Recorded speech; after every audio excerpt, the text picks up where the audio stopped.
A paz do Senhor, queridos irmãos, que prazer mais uma vez estarmos juntos para estudarmos a lição da Escola Bíblica Dominical. Este programa é um estudo de professores da Primeira Assembleia de Deus em Coqueiral de Itaparica. A nossa igreja fica situada na Avenida Saturnino Rangel Mauro, número 162, Coqueiral de Itaparica, Vila Velha, no Espírito Santo.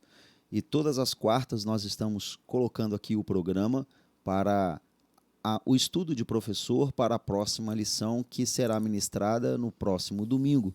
E para nós é uma bênção estar junto com você em todo o tempo, estudando a santa e gloriosa palavra do Senhor. Sou o pastor Elvis, como disse, somos da Primeira Assembleia de Deus aqui em Coqueiral de Itaparica. Pastor Mário. Saúdo a todos com a paz do Senhor e que esta programação venha servir de muita bênção e edificação espiritual para todos nós. Este programa também, queridos, está no podcast, nos aplicativos como da Spotify, da Apple, da Google. Então, quando você puder ouvir no seu carro, você pode acessar um desses aplicativos, o podcast vai estar lá, tudo detalhado, direitinho, formatado, para você poder ouvir no seu carro, no seu celular, na sua caminhada, quando estiver indo para o trabalho, voltando, né, e pode ouvir quantas vezes você quiser. É a tecnologia a serviço do reino de Deus e nós podemos utilizar, né, dessa tecnologia para levar a palavra do Senhor até você.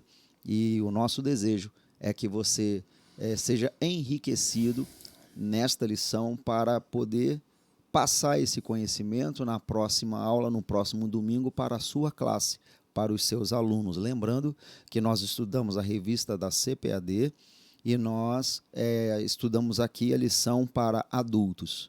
Então, fique à vontade, pegue sua caneta, seu caderno, a sua revista, a sua Bíblia e vamos estudar a palavra do Senhor. Antes de mais nada, vamos orar, agradecendo a Deus por este momento. Querido e eterno Deus, bendito Pai Celestial, Senhor, nós te agradecemos por esta oportunidade. Obrigado, meu Deus, por esse privilégio que temos de estudar a tua palavra. Peço a ti a tua bênção, que teu Espírito Santo esteja conosco, sempre nos orientando, falando, revelando, mostrando, ensinando, e que na próxima aula, no próximo domingo, os alunos da escola dominical sejam agraciados com o conhecimento desta lição, desta palavra. É o que nós pedimos em nome de Jesus. Amém. Queridos irmãos, nós estaremos estudando a lição de número 12, que será ministrada no próximo domingo, 19 de dezembro de 2021. Estamos chegando ao final do ano, né? Só faltam mais 2 lições e essa revista foi maravilhosa, foi de uma riqueza, né, muito grande para o nosso aprendizado. E na próxima lição, que é a lição de número 12, nós vamos estudar a coragem do apóstolo Paulo diante da morte. E esta lição nos traz o textuário que está na segunda carta aos Coríntios, capítulo 4, e o versículo 11, que nos diz assim: E assim nós, que vivemos, estamos sempre entregues à morte por amor de Jesus, para que a vida de Jesus se manifeste também em nossa carne mortal. A verdade prática da nossa lição nos fala o seguinte: o Espírito Santo nos prepara para sofrer por Jesus Cristo e suportar as angústias e aflições na obra de Deus. A leitura bíblica em classe, queridos irmãos, está no livro de Atos, capítulo 21, dos versículos 7 até o 15, e nos fala bem assim: E nós, concluída a navegação de Tiro, viemos a Ptolomaida e, havendo saudado os irmãos, ficamos com eles um dia. No dia seguinte, partindo dali Paulo e nós que com ele estávamos, chegamos a Cesareia e, entrando em casa de Filipe, o evangelista, que um dos 7 ficamos com ele. Tinha este 4 filhas donzelas que profetizavam. E demorando-nos ali por muitos dias, chegou da Judéia um profeta por nome Ágabo. E vindo ter conosco, tomou a cinta de Paulo e, ligando-se os seus próprios pés e mãos, disse: Isto diz o Espírito Santo. Assim ligarão os judeus em Jerusalém, e o varão de quem é esta cinta, e o entregarão nas mãos dos gentios. E ouvindo nós isto, rogamo-lhes, tanto nós como os que eram daquele lugar, que não subissem a Jerusalém.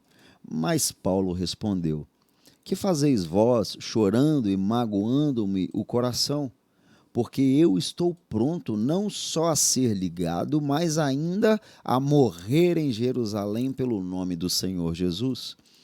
E como não podíamos convencê-lo, nos aquietamos, dizendo: Faça-se a vontade do Senhor. Depois daqueles dias, havendo feito os nossos preparativos, subimos a Jerusalém. Esta é a leitura bíblica que está em Atos, capítulo 21, versículos 7 até o 15. A introdução da nossa lição nos fala bem assim: Nosso Senhor deseja que tenhamos consciência a respeito do nosso chamado no reino de Deus. Muitas vezes esse chamado requer padecimento. Se estamos na direção do Espírito, isso deve nos dar coragem para fazer a sua vontade, mesmo que essa atitude coloque em risco a nossa vida. É sobre essa coragem para fazer a vontade de Deus que estudaremos nessa lição. Pastor. Nesta lição, aprendemos que temos que ter a devida consciência do que Deus quer em nossas vidas, para que possamos desempenhar com toda a perseverança e, repito, consciência, todo o papel que nos foi dado para desempenhar. Paulo foi chamado para fazer um trabalho. E Deus disse a Ananias, está lá no capítulo 9 de Atos, sobre Paulo, dizendo que ele, Paulo, haveria de padecer muito por amor ao seu nome, pelo seu reino, pelo seu evangelho. E Paulo assumiu isto. Paulo tinha certeza da sua chamada, convicção plena, como também tinha a consciência que para exercer esta chamada, muito ele teria que sofrer. Jesus disse quando estava com seus discípulos: No mundo tereis aflições, mas tende bom ânimo. Eu venci o mundo. João 16, 33. Ainda disse Jesus: Quem quer vir após mim, negue-se a si mesmo. Tome a sua cruz de cada dia e siga-me. Lucas 9, 22 em diante. Mas o que se vê hoje em dia é alguém que pensa que o evangelho, ele existe e veio para mudar a nossa vida para o seu lado melhor no sentido material. Isto é, o evangelho veio para nos dar uma casa nova, uma poupuda conta bancária, viver de maneira muito confortável e alegre. E quando isto acontece de maneira contrária, a decepção é plena. Os neopentecostais ensinam que viver em Cristo é ter uma vida maravilhosamente bem financeiramente. O crente que é pobre ou doente, este crente está amaldiçoado por Deus. É isto que eles ensinam. Quando, na verdade, o evangelho é totalmente o contrário do que eles dizem e ensinam.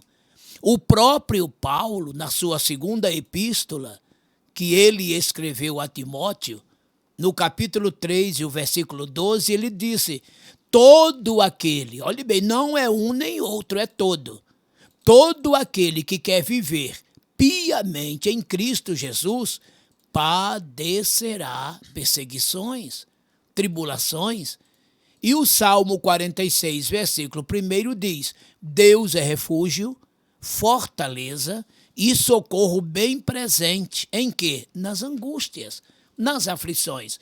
Então, a lição de hoje está vindo para nos trazer esta mensagem conscientizadora, que fomos chamados para sermos servos de Deus e preparados para o sofrimento. Foi isso que aconteceu, na maioria das vezes, com os crentes da igreja do primeiro século. Olha como eles viveram e até como morreram. Os apóstolos, com exceção de João, todos morreram de mortes torturantes. Os crentes morriam às dezenas, até centenas de milhares, lá nas arenas de Roma, no Coliseu, devorado por leões, incendiados vivos, como na famosa noite de São Bartolomeu, que milhares e milhares de cristãos foram queimados vivos. E aí, estamos preparados para isto? Temos esta mesma coragem que Paulo teve? Então, que essa lição de hoje venha nos dar esta consciência para entendermos e aprendermos o que é o verdadeiro cristianismo. Queridos irmãos, nessa lição nós vamos pontuar, por 3 vezes as seguintes questões, no caso. Mostrar a consciência de Paulo quanto a padecer por Jesus. Depois nós vamos apontar a coragem para enfrentar as ameaças de morte. E, por último, nós vamos destacar as acusações e prisão de Paulo no templo. Então, quando o assunto é morte, assusta todo mundo, né? E isso é natural que assuste. As pessoas hoje vivem num tempo marcado pelo imediatismo. Pouco de nós se prepara para esse momento. Mas o crente deve se preparar. Na verdade, deve viver preparado, pois nós não sabemos a hora em que isso vai acontecer conosco. E nós veremos aqui a consciência de Paulo quanto a padecer por Jesus. E essa profecia que Ágabo falou para ele, né? Veio uma profecia. Hoje as pessoas querem ouvir profecias mirabolantes, maravilhosas, promessas de Deus, coisas, né? Mas Paulo recebeu um alerta, uma profecia que não foi brincadeira, foi um aviso, e um aviso de morte, um aviso de que ele iria sofrer. Mas vamos lá. Primeiro ponto, então, a consciência de Paulo quanto a padecer por Jesus. E o primeiro subtópico fala da insistência de Paulo em ir a Jerusalém, mesmo ele recebendo o aviso. Nas primeiras lições deste estudo, vimos que por meio da resposta divina a Ananias, o nosso Senhor disse que Paulo haveria de padecer pelo seu nome. Está lá em Atos 9,15. Esse tempo havia chegado para o apóstolo, haja vista que seu desejo de ir a Jerusalém, mesmo após ouvir o profeta Ágabo dizer-lhe que os judeus o entregariam na mão dos gentios. Atos 21:11. Entretanto, por meio do Espírito Santo, Paulo discerniu que era a vontade de Deus que ele enfrentasse prisões e açoites pelo nome de Jesus, conforme ele mesmo reconhece. Olha o que ele fala em Atos 20:24. Mas em nada tenho a minha vida por preciosa, contanto que cumpra com alegria a minha carreira. A profecia de Ágabo, porém, não tinha caráter decisivo, mas deixava o apóstolo com a consciência livre para ir ou não a Jerusalém. Ele sabia que seu sofrimento era inevitável, primeiramente em Cesareia, depois em Jerusalém. É preciso que todo obreiro tenha pleno discernimento das circunstâncias por fazer a vontade de Deus. Aqui entendemos algo interessante, meus irmãos e irmãs, da profecia de Ananias. Aliás, do que Deus falou para Ananias, né? Capítulo 9, versículo 15 de Atos, até a mensagem profética de Ágabo, aqui no capítulo 21, versículo 11 de Atos, passaram-se mais de 30 anos. Porque quando Ananias foi ter com Paulo, isso foi em torno do ano 33. Aqui já estávamos vivendo o ano 65 para frente. Portanto, mais de 32 anos ou em torno disto. Foi o período que levou do que Deus disse a Ananias até agora.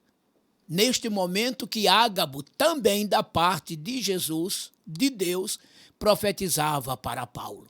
Muito bem. Outra coisa que quero dizer aqui. A profecia, ela tem 3 objetivos principais. Um quarto também, mas que já é um pouco mais para frente. Quais são os objetivos da profecia? Edificar, exortar e consolar. Leia lá 1 Coríntios, capítulo 4, a partir do versículo 3 em diante. Você vai encontrar isto que eu estou falando. Mas num quarto momento, a profecia também tem a função de predizer um futuro, seja ele próximo, médio ou distante, que foi o caso aqui. Entretanto, o que a profecia diz não tem norma decisiva. Pelo contrário, é para predizer e, ao mesmo tempo, prevenir. Tanto é que eles entenderam e acharam que Paulo não deveria ir. Mas Paulo estava decidido.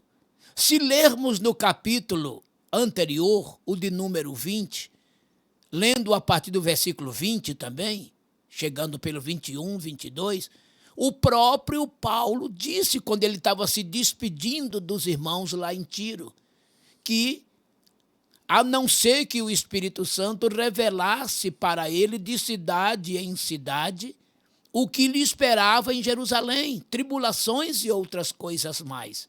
Então veja que Paulo estava bem consciente.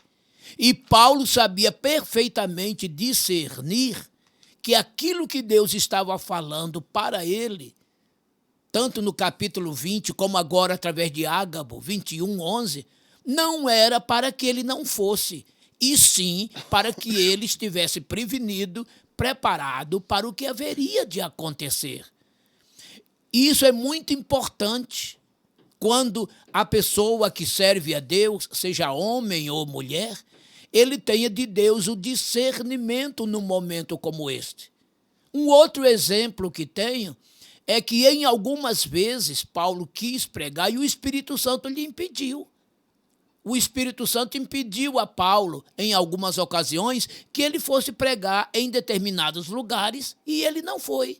Já nesse caso aqui, ele discerniu pelo Espírito Santo que aquela profecia não era para impedi-lo de ir a Jerusalém, e sim para prepará-lo para o que ele iria enfrentar. Um versículo muito interessante, pastor Elvis, que eu acho aqui, é quando no capítulo 20, versículo 22 de Atos dos Apóstolos, quando ele diz que ele estava ligado no Espírito Santo. É até uma expressão hoje bem moderna que a mocidade usa, né? Fulano, você está ligado? Fulano, você está ligado? E Paulo diz que ele estava ligado no Espírito Santo. Quando um homem, uma mulher serve a Deus e que vivem ligados no Espírito Santo, o que acontece? O que é ser ligado no Espírito Santo? É estar em plena sintonia com ele. É um sinal de que o Espírito Santo também está em plena sintonia com você. E quando esta sintonia está bem fina, bem plena, o que acontece? Tudo que o Espírito Santo te diz, ele também te dá o discernimento do que ele disse. Foi o que aconteceu. Enquanto aqueles que ali estavam não entenderam, achavam que aquela profecia era para Paulo não ir, justamente o Espírito Santo estava falando para Paulo o contrário, que era para ele ir e estar pronto. E por quê, irmãos? Porque foi a partir da ida de Paulo a Jerusalém e os sofrimentos que ele passou no templo, que nós estudaremos mais na frente, é que ele foi preso. E através da sua prisão, o que foi que aconteceu? Basta ler os capítulos 23 até o capítulo 26 de Atos, que vocês verão nesses 4 capítulos que ele foi apresentado a quem? A Festo, a Félix, ao rei Agripa, a Berenice. Foi uma oportunidade que ele, Paulo, teve de falar de Jesus para aquelas grandes autoridades, também cumprindo a profecia, né? A palavra que Jesus falou para Ananias. Ele vai padecer pelo meu nome e ele vai falar para grandes, tanto pequenos quanto grandes. Então, tudo quanto Jesus disse a Ananias estava se cumprindo aqui. E olhe bem, foi por meio desta prisão de Paulo que ele pôde se dirigir às grandes autoridades da época. Então, vocês vejam como Deus usa meios e métodos para chegar ao que ele quer. José foi outro exemplo. Para José chegar a ser governador do Egito, estar ao lado de Faraó, e a vida de José muito influenciou a Faraó e os da sua época, quais foram os caminhos que José passou? Vocês sabem. Ele foi traído pelos irmãos, ele foi vendido como escravo, ele passou todo aquele problema na casa de Potifar, que resultou na sua prisão, e da prisão ele foi parar no trono. Vocês estão vendo? E dali o nome de Jeová foi glorificado através de José. Mas através de quê? De sofrimentos. E é através do sofrimento dos cristãos, das igrejas, que o nome de Jesus é glorificado diante de todos, das nações, porque todos a partir daí sabem que Deus está conosco e que cada um de nós está com Deus. Muito bem, queridos. Nós estamos aqui mostrando a consciência de Paulo quanto a padecer por Jesus. Esse é o primeiro ponto da nossa lição. Vimos a insistência de Paulo em ir a Jerusalém, agora de Mileto para Tiro. Nos fala o seguinte: Paulo tomou a embarcação que ia de Mileto para Tiro, Atos 21, 6 e 7, e sua despedida em Mileto foi muito especial. O apóstolo decidiu em seu coração que deveria ouvir a voz do Espírito e partir. Aí tem várias referências, Atos 20, de 17 a 38, 21, de 1 a 6. Nada mais o prenderia, nem mesmo os filhos da fé que ele fizera para Cristo. Em Tiro, Paulo se encontrou com discípulos da cidade e foi ali que lhe aconselharam a não ir a Jerusalém, pois enfrentaria muitas ameaças. Esses irmãos oraram de joelhos na praia pelo e com o apóstolo. Está em Atos 21, de 3 a 5. Nesse lugar havia o bálsamo espiritual misturado à tristeza da despedida. Esse episódio mostra o quanto devemos cuidar uns dos outros, principalmente quando nos encontramos numa missão espiritual. Muito emocionante tudo isto aqui, né? Estes relatos aqui, dos capítulos 20 e 21 de Atos, mostram o quanto Paulo era querido por aqueles irmãos que ele, Paulo, gerara em Cristo Jesus nosso Senhor. Prova aqui o quanto que Paulo era um pastor amoroso, cuidadoso e que muito se preocupava com as ovelhas, sendo severo em algumas ocasiões e muito compassivo e tolerante em outras situações. E veja que isso que aconteceu aqui na casa de Filipe, já em Cesareia, no capítulo 21, após a profecia de Ágabo, quando eles pediram para Paulo não ir a Jerusalém, isso já tinha acontecido lá atrás, quando ele estava lá em Tiro com os irmãos, né? E a tristeza foi ainda maior quando Paulo disse para eles que eles não veriam mais o seu rosto. Aquela era a última vez. Aquele rosto que todos tanto amavam não seria mais visto por eles em carne. porque Paulo não voltaria mais para aquela região. De Jerusalém, Paulo iria para Roma, de onde partiria para o céu. Não era grande a tristeza, irmãos? Tanto é que, como diz o comentarista aqui, eles oraram por Paulo e oraram com Paulo, de joelhos, ali na praia. Dá para imaginar a cena? Eu fico a imaginar quantas lágrimas, né? Quantas palavras de oração levadas aos céus, e depois da oração todos de pés, né? Abraçados ao pescoço de Paulo, beijando o rosto de Paulo.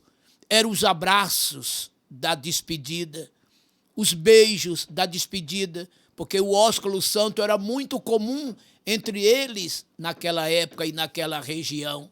Foram os abraços finais, os últimos momentos. Isso quer dizer, irmãos, eu falo isso com muita emoção. Nesta vida, tudo tem um final. É por isso que você deve sempre aproveitar muito bem ao lado dos teus, fazendo o trabalho de Deus. Tudo que te venha força, faça, porque vai chegar aquele momento final em que você vai voar para a eternidade. Como diz o Salmo 90, versículo 10, a última frase, e voamos. Todos nós voaremos. Paulo também voou. E ali, Paulo aproveitou muito bem.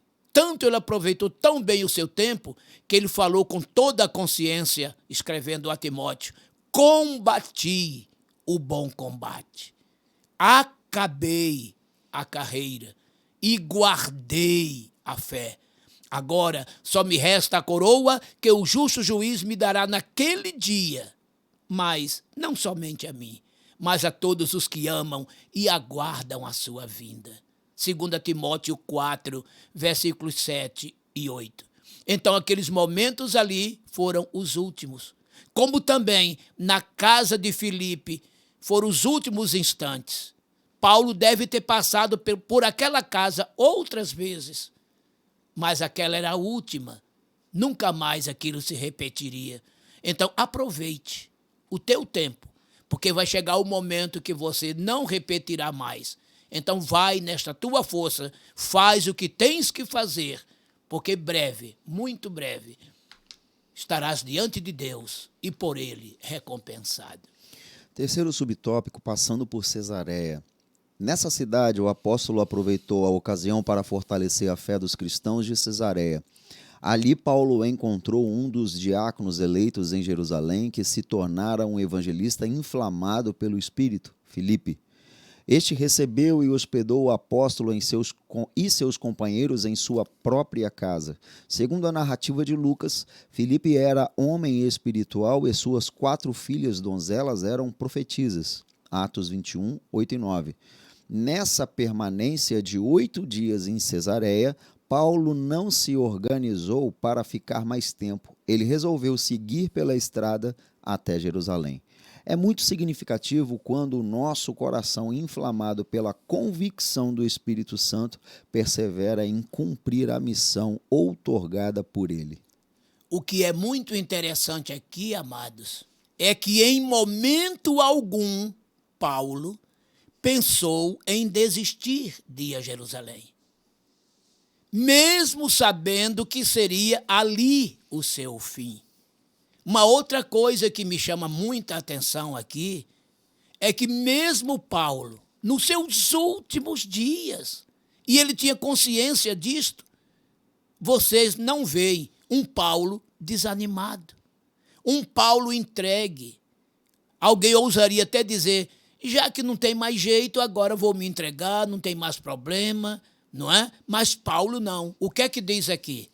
Que mesmo assim, Paulo estava fazendo o que ali? Fortalecendo a fé dos irmãos, edificando a fé dos irmãos, exortando e consolando a cada irmão.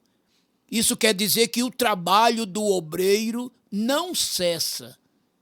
Ele tem que trabalhar até o último dos seus dias, até o seu último momento.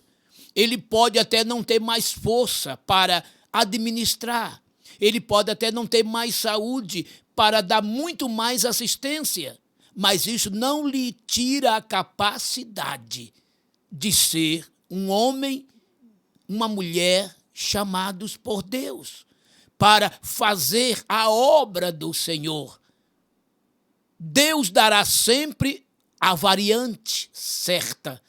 Nunca te faltará a palavra do consolo, da edificação, não é? Da exortação. E Paulo estava ali em seus dias finais. Mas, entretanto, continuou a trabalhar. Indo mais além, lá no capítulo 27 de Atos, o que aconteceu naquele naufrágio? Ele, diante de todos, dentro daquele navio que estava em naufrágio, ele teve de Deus uma palavra. Ele orientou o povo. Ele cuidou daquele povo. Na própria ilha de Malta, não é? Onde ele pôde orar por Públio, que estava doente, e por muitos outros. Por onde Paulo ia, os milagres, as coisas aconteciam, salvação também. E quando em Roma Paulo chega, o que acontece? Mesmo preso, a evangelização não parou. Esse é o homem de Deus que ele quer, a mulher de Deus que ele quer. Então, não pare, até mesmo na hora da morte, você pode continuar trabalhando para Deus. Queridos irmãos, o apóstolo Paulo tinha plena consciência do seu padecimento por Cristo. E independente disso, ele não desistiu, ao contrário, ele permaneceu firme em seu propósito, caminhando na sua viagem e na viagem espiritual acima de tudo.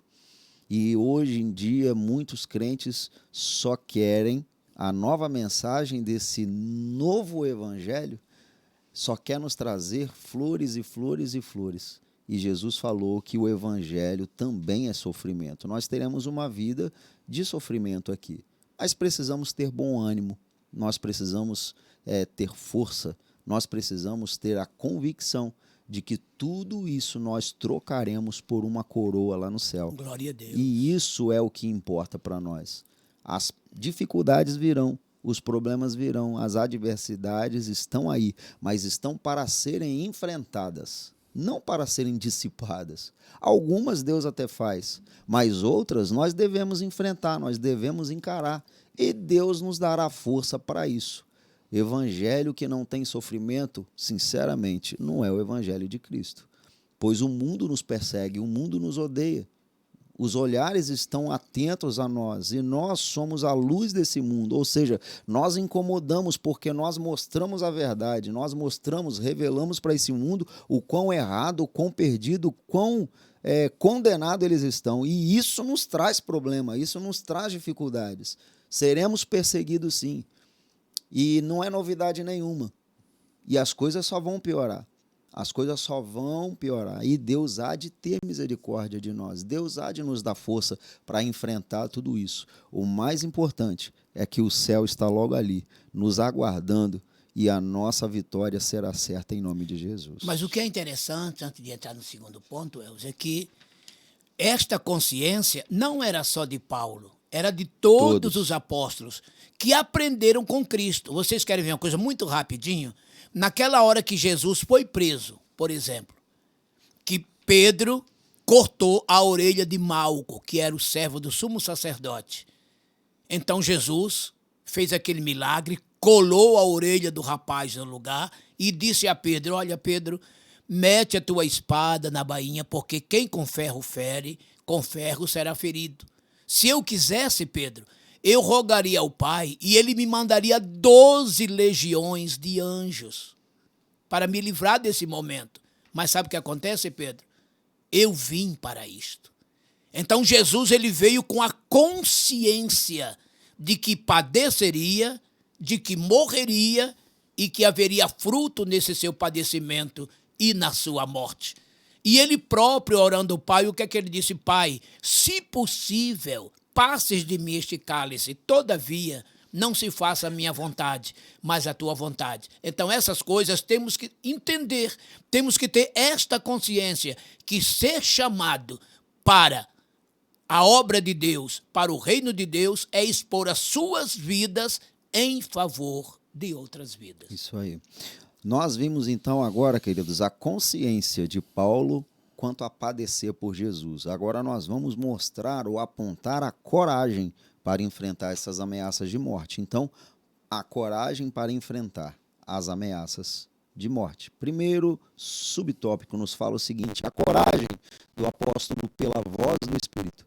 Depois de ouvir a mensagem profética acerca do risco de morte que enfrentaria em Jerusalém, Paulo procurou ouvir a voz do Espírito ao seu coração.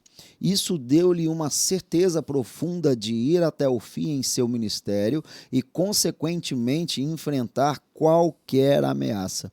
Note que a coragem do apóstolo Paulo não se baseava em si mesmo, mas no Espírito Santo. Por isso, serenamente, o apóstolo exortou os irmãos em Cesareia para que não o impedissem de ir a Jerusalém. Está em Atos 21:13. Finalmente, aqueles irmãos entenderam que nada o deteria e disseram: faça-se a vontade do Senhor. Atos 21:14. Precisamos aprender a ter a serenidade do Espírito Santo em todas as nossas decisões. E esta palavra está mais atual do que nunca. É por isso que a Bíblia Sagrada ela é diferente de todos os demais livros. Porque os outros livros, uma vez lido, ele fica ultrapassado. Os jornais da mesma forma.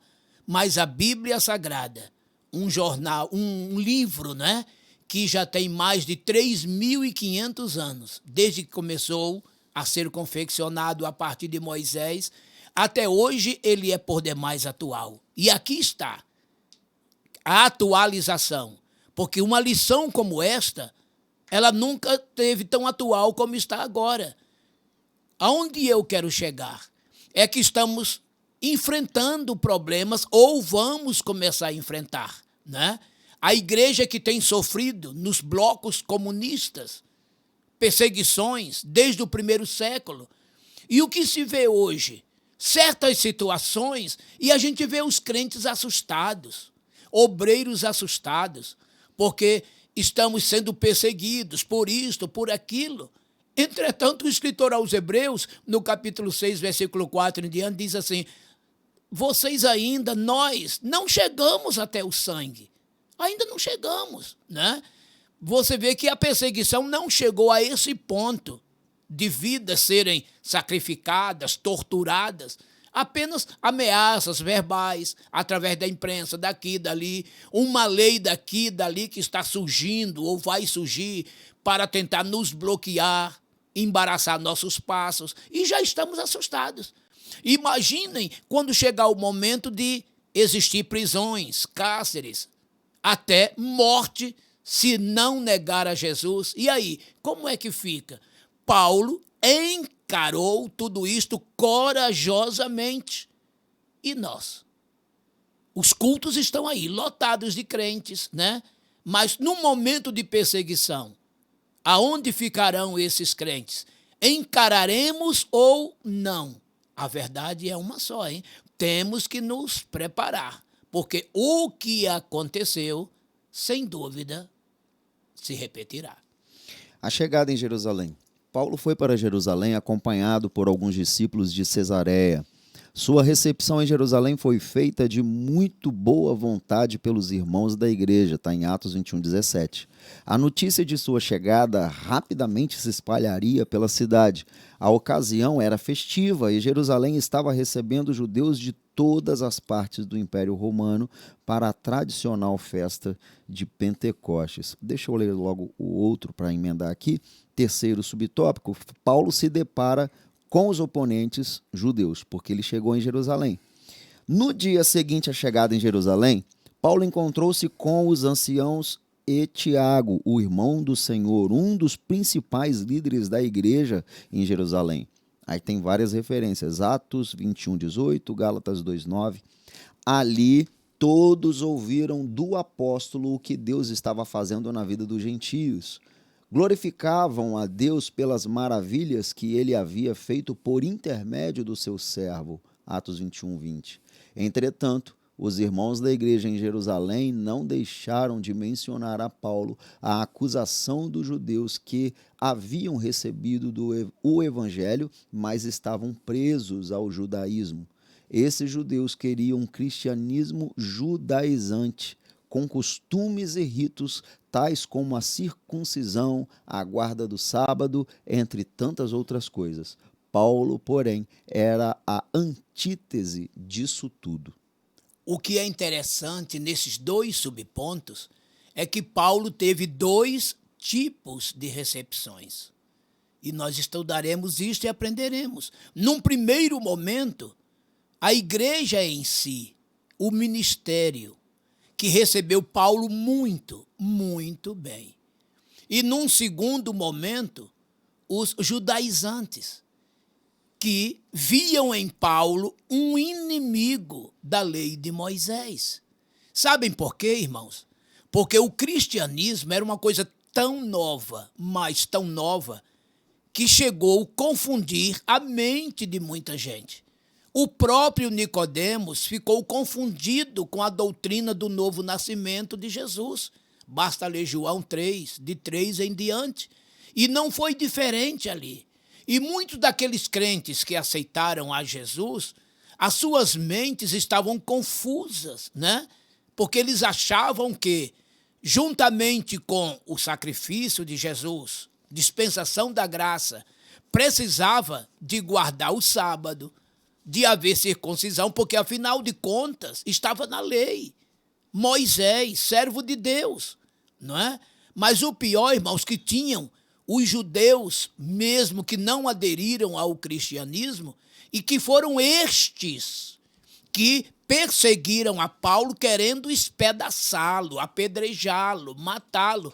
Se já havia uma certa confusão teológica entre os irmãos, apenas apaziguado porque eles se tornaram cristãos, mas as suas mentes ainda estavam confusas, dada a novidade, tinha aqueles outros judeus que esses então, da parte dos fariseus, escribas, saduceus, dos próprios sacerdotes, que estes então viam em Paulo que um inimigo traidor, porque Paulo tinha sido um zeloso fariseu, inclusive tinha sido Paulo quem? O perseguidor desses crentes. E agora Paulo havia aderido a estes crentes.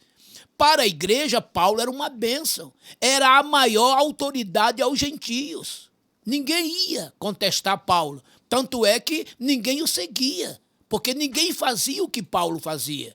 Então, para a igreja que tinha esta consciência, Paulo era uma bênção. Agora, para aqueles judeus que ainda não vieram ao cristianismo, é o que eles mesmos disseram em outras ocasiões, Paulo era uma praga, juntamente com seus companheiros que estavam por ali disseminando heresias. Olha só, irmãos, coisa tremenda. Então, Paulo teve esses dois lados da medalha na sua vida ali, bem recepcionado pela igreja e tremendamente mal recebido por aqueles que achavam que Paulo era um traidor da lei e, consequentemente, até um traidor da nação judaica. Isso aí, muito bem.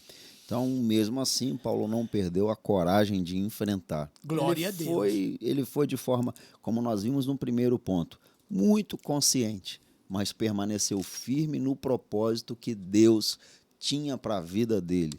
Né? Com dificuldade ou sem, com problema ou sem, não importa o que Deus tem para nós, nós precisamos cumprir com a consciência tranquila, com o coração em paz e cheio de coragem para fazer o que Deus tem. E ponto final.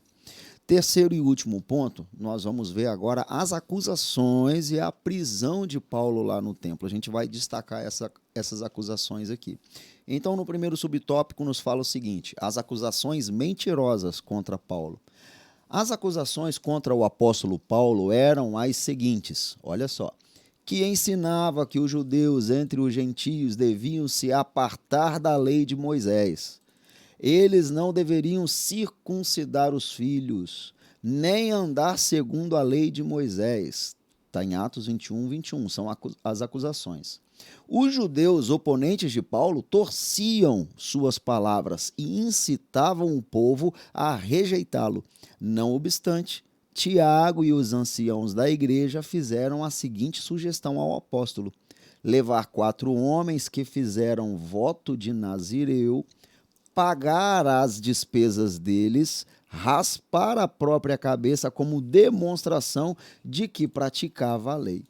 Ainda que isso de nada servisse para Deus, o apóstolo passou pelo ritual de purificação com os nazireus a fim de entrar no templo. Ele se sujeitou a isso. Ora, todo seguidor de Cristo deve estar pronto contra as falsas acusações dos oponentes da fé, quer os de fora, quer os de dentro.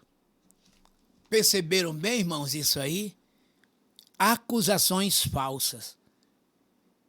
E Jesus também não sofreu essas acusações falsas de outras maneiras? Claro que sim, irmãos. Claro que sim. E Paulo aqui, ele ensinava que a lei era ruim. Quantas vezes Paulo disse? De modo nenhum. De modo nenhum. Apenas tudo que acontecia na lei eram figuras, sombras para o que havia de vir. A circuncisão feita na carne era uma mensagem para a circuncisão no coração.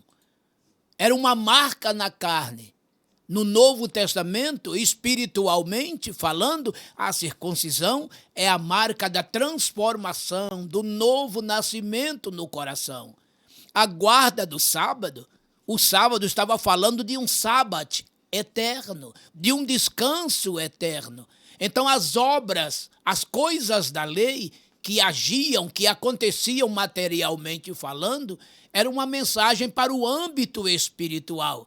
Então, diante de Deus espiritualmente, Paulo mesmo já dizia, circuncisão ou incircuncisão não tem o menor valor. O que tem valor é uma mudança de vida, é uma nova vida, porque a salvação vem por meio da fé, na graça, por meio da fé. Não é dom do homem, é dom de Deus. E não vem das obras para que ninguém se glorie. Agora, ele recebeu uma orientação dos apóstolos para que a situação fosse amenizada. Sabe o que aconteceu? Piorou. Não adiantou nada. Paulo se submeteu, aquilo tudo. Paulo já sabia que nada daquilo era suficiente. Conforme disse o comentarista, uma palavrinha aqui no tópico anterior, né? Ele era antítese disso tudo, ou seja, ele era contrário a tudo aquilo, porque ele sabia que valor nenhum tinha, espiritualmente falando, né? E ele obedeceu todo o ritual, mas como vocês verão a seguir, de nada adiantou. Mas Paulo já estava consciente, sabendo que aquele momento chegaria na sua vida e chegou. E pronto ele estava. É isso aí. Bom, as acusações, né, levianas, mentirosas, falsas, foram feitas.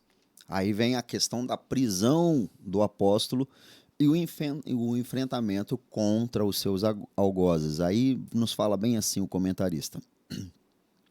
A maioria dos judeus da Ásia que veio para a festa de Pentecoste, ao ver Paulo no templo, começou a alvoroçar todo o povo, lançando mão ao apóstolo, acusando-o de inimigo de Moisés e profanador do templo. Está em Atos 21, de 27 a 28. Os homens que ouviram esses incitadores agarraram o apóstolo e o arrastaram para fora do templo, fechando suas portas. Essa gente começou a pedir o linchamento ou apedrejamento de Paulo, e essa notícia chegou ao comandante chamado Cláudio Lísias. Este investigou o problema, prendeu e algemou o apóstolo, levando-o ao quartel-general que ficava na Torre de Antônia, onde eram colocados seus presos, Atos 21, 33. Não nos esqueçamos dos milhares de cristãos que tem sua liberdade cerceada por causa de sua fé em Cristo. Olha aí, irmãos, não está bem atualizada esta lição? Quantos estão com sua fé cerceadas em Cristo por aí afora e estão querendo fazer isto aqui no Brasil? Vocês sabem disto, né? Querendo colocar mordaça em nossos lábios, em nossas bocas, para que não falemos as verdades bibliocêntricas, sob ameaça de sermos punidos pela lei, alguma lei que está para ser feita, determinada, até com prisão e etc. Olha, irmãos, a perseguição ali para Paulo foi tão grande. É bom vocês lerem todo o capítulo 21, 22 de Atos, que vocês vão ver que tinha judeus ali que chegaram até fazer um propósito, né? Um grupo grande, de eles não comerem nada, jejuarem até o ponto de pegarem Paulo para matar. Imaginem, nós não comeremos nada, jejuaremos, ficaremos em jejum, não comeremos nada, até que o apanhemos. Foi que um sobrinho de Paulo, ouvindo tudo isto, chegou para o centurião e contou a história. Foi quando ele tirou Paulo dali, levando para um outro canto, porque a vida de Paulo corria sérias possibilidades de ser preso e destruído ali. Preso ele já estava, mas de ser destruído, ser morto, porque a fúria era muito grande. A perseguição era muito grande. E vocês sabem que naquela época era a morte mesmo. Os seus companheiros passaram por isto, né? Morreram todos, com exceção de João, com mortes cruciais. Essa é que é a verdade, torturantes. E hoje, irmãos, nos assustamos com pouca coisa. Temos que ter coragem. Perseguição é coisa comum para os servos de Deus, para a igreja do Senhor. E não é só no Novo Testamento, não. Olhe para o Antigo Testamento. Aonde Daniel foi parar, Deus o livrou, é claro. Mas onde ele foi parar? Ananias, Misael e Azarias, Deus os livrou. Mas aonde eles foram parar? Enfim, sempre os profetas. Jeremias muito sofreu. O próprio Jesus disse o quanto que os profetas eram mortos pelo povo, porque falavam a verdade. Sacerdotes que também sofreram, morreram. Enfim, sempre houve sofrimento. E não é hoje que vai ser diferente. Então, uma lição como esta nos alerta, viu? Do que vem por aí e de que todos nós precisamos estar prontos. Muito bem. No segundo subtópico, nós vimos que o Cláudio Lísias, comandante, né, chamou o Paulo para poder investigar o problema, prendeu e algemou o apóstolo, levando até o quartel-general. Agora vamos colocar aqui, vamos ver o diálogo de Paulo com Lísias, Atos 21, de 37 a 40. Nos fala assim, o comentarista: no diálogo com Lísias, Paulo fala em um grego polido e o comandante então descobriu que o apóstolo não era o sicário egípcio procurado nas regiões do império. Esse egípcio levantara uma sedição contra o imperador tempos atrás. Está em Atos 21, 38. Como Paulo se declarou cidadão romano, Lísias não mais o confundiu com esse sicário e mudou a forma de tratamento com o apóstolo. Mesmo ferido pelos açoites, manchado com o próprio sangue, mas estimulado pelo sentimento de martírio pelo seu Senhor, o apóstolo não perdeu a oportunidade de usar sua defesa para proclamar o evangelho. Eis a razão de o apóstolo padecer pelo nome de Jesus. Proclamar o evangelho para as pessoas que o odiassem. Às vezes somos provados por Deus e percebemos que sua vontade é para que o evangelho seja anunciado por meio de nós ao enfermo no hospital, ao preso numa penitenciária, ao viciado numa cracolândia ou em qualquer outra circunstância desconfortável que ele nos coloca. Estejamos atentos para os caminhos que o Espírito Santo quer nos levar. E o que eu acho interessante aqui, pastor Elvis e todos que me ouvem, é que quando as coisas começam a acontecer assim, parece que tudo está dando errado, né? Parece que a coisa vem a uma coisa atrás da outra. Eu vou dar um exemplo aqui. Para os judeus, o que é que Paulo era? Inimigo de Moisés, inimigo da nação. Já para aquele centurião, ele já estava pensando outra coisa. Será que Paulo não era aquele egípcio, né? Que tinha se levantado contra o Império Romano, fazendo, né, levantes, revoltas? Olha só. Então foi por isso que o centurião pegou Paulo no meio daquela multidão, achando, ele não estava entendendo nada, que ele não entendia nada das confusões dos judeus, da lei dos judeus. Ele já pensou que Paulo fosse um daqueles elementos que na época existia muito, né? Elementos que se levantavam contra o Império Romano, os grandes revoltados e tal. Ele chegou a algemar Paulo e levou preso. Mas quando ele começa a falar com Paulo, o grego que Paulo falava era muito polido. Paulo falava ali, ele era um poliglota, ele falava bem o hebraico, o grego, o aramaico e o latim. Logo ele viu que Paulo não era aquele egípcio, né? De levantes, ignorantes. Então ele já começa a mudar o tratamento. E depois começa ele próprio a ajudar Paulo, tirando das garras dos inimigos ali, levando até para outros lugares. É a partir daí que Paulo é levado para ser ouvido por Festo, por Félix, por Agripa, por Berenice, lá na frente, que vem nos capítulos a seguir, a partir do capítulo 23. É até bom que vocês leiam todo o restante, até o capítulo 26, que aí só dá Paulo nas prisões e sendo interrogado por essas pessoas. Mas vocês estão vendo? Uma coisa atrás da outra. Enquanto os judeus achavam que Paulo era inimigo de Moisés, já o centurião estava achando que Paulo podia ser aquele egípcio inimigo de Roma. E nem era uma coisa, nem era outra. Ali estava somente um servo de Deus sofrendo por causa do evangelho. É isso aí. Enfim, queridos, chegamos à conclusão, né, desta lição, que nos fala assim: a atitude de sofrer pelo nome de Jesus tem sido abandonada nos tempos modernos. É verdade. A visão que Paulo tinha da missão evangelizadora o fazia enfrentar toda e qualquer oposição e sofrimento. O apóstolo podia dizer: porque a nossa leve e momentânea tribulação produz para nós um peso eterno de glória muito excelente.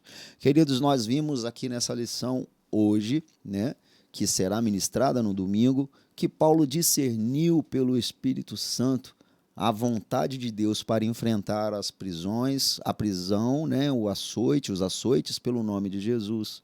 Nós também vimos que lá em Mileto tinha bálsamo misturado com tristeza. Nós também vimos que após a mensagem profética do risco de morte que ele enfrentaria, Paulo procurou ouvir a voz do Espírito Santo ao seu coração. Nós também vimos que Paulo foi acusado e vimos quais foram as acusações. Vimos que Paulo foi preso e vimos a conversa dele. E ele, em momento nenhum, perdeu a oportunidade de pregar, de falar, de evangelizar, de proclamar o evangelho de Jesus Cristo. Nós, queridos, podemos fazer muito mais do que a gente faz. O que a gente passa não chega nem perto. Às vezes a gente acha que estamos passando, não estamos nada, querido. Muita coisa pior, muita gente já passou. Então vamos aproveitar esse momento. Ainda temos liberdade para pregar o evangelho de Jesus e precisamos fazê-lo com dedicação, com amor, com coragem, com determinação. A igreja antiga sofreu demais.